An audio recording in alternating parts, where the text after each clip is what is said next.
The reality of entrepreneurship is that it's boring, and I do my best to portray that as such in these videos because I could easily be over animated, but it's just not the reality. And you see this on social media all the time. It's very glorified of the morning gratitude and the jog and then the do a little bit of work, but then go work out and have dinner with friends. And it's all just not true. The reality is you're sitting at a computer doing really boring stuff every day and not knowing if it's gonna work. And right now what that looks like for me is doing cold outreach to businesses. I do copywriting for businesses. I'm just gonna start saying that in every video because people ask in the comments of every video. So I do copywriting for businesses, like emails and stuff like that.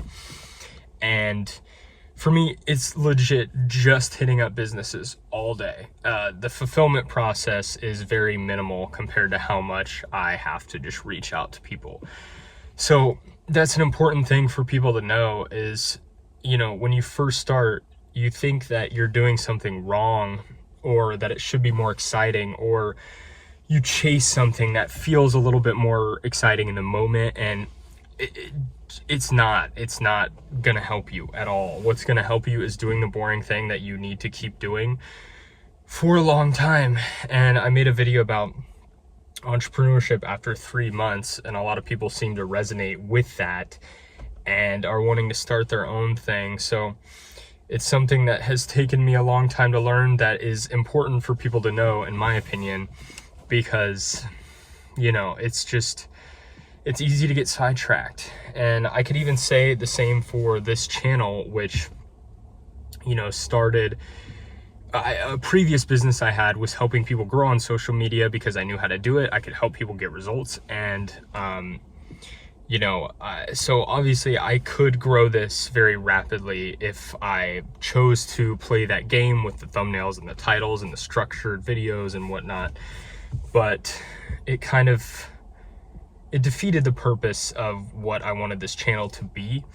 And it also would defeat the purpose of me showing what it's like to actually start a business, because a lot of people do this kind of thing, but they try really hard on the YouTube part instead of their business, and then they blow up on YouTube and they essentially tell everybody how to become successful in business when their YouTube channel is what actually led them to success.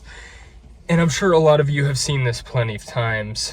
And it's like, I think Dan Kennedy said this, where during the gold rush, the people that got rich were the people who sold shovels, right? So it's the same thing. And I heard Russell Brunson say that in his book, .com Secrets, where, you know, he was saying a lot of internet marketers are kind of similar that way, where they actually just get rich selling that information to other people as opposed to doing it themselves. So I'm trying to avoid that for myself. And if it does happen to be that way, I will be very transparent about that, that YouTube is, you know, what led me to the success. But the good thing is, if that is the case, then I'm able to tell you all the blueprint for success. Because if YouTube really is all that it takes, or the easiest way to do it, provided you can do it ethically without, you know, just saying that you've made a bunch of money in business, but the whole time you were just doing YouTube and making money from that, you know, then it is what it is. But if you can do that, cool, it doesn't matter. But either way, so I'll report on that.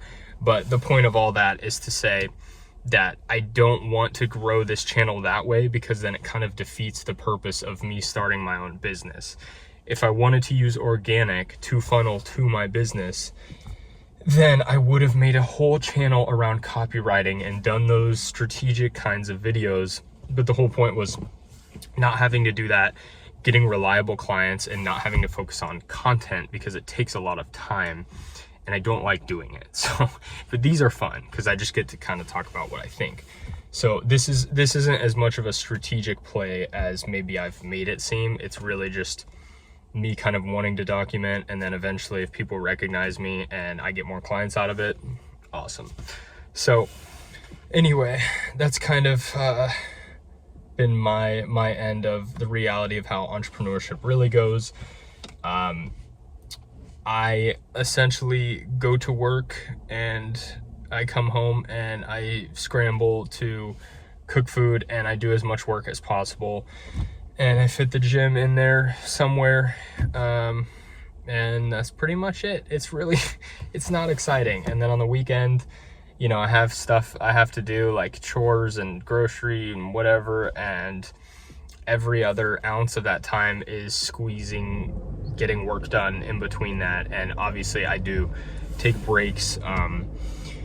Sometimes I feel guilty every time I take a break, to be honest, but I'm trying to get better about being okay with when I do it, so that way I can actually enjoy myself and recharge, because it is important to be fully in the moment when you do choose to do it, because then you're able to come back rested and you feel good. So if you're gonna do it, just go all in and try not to feel bad. It's much easier said than done, but also I'm out of breath because I just got back from the gym.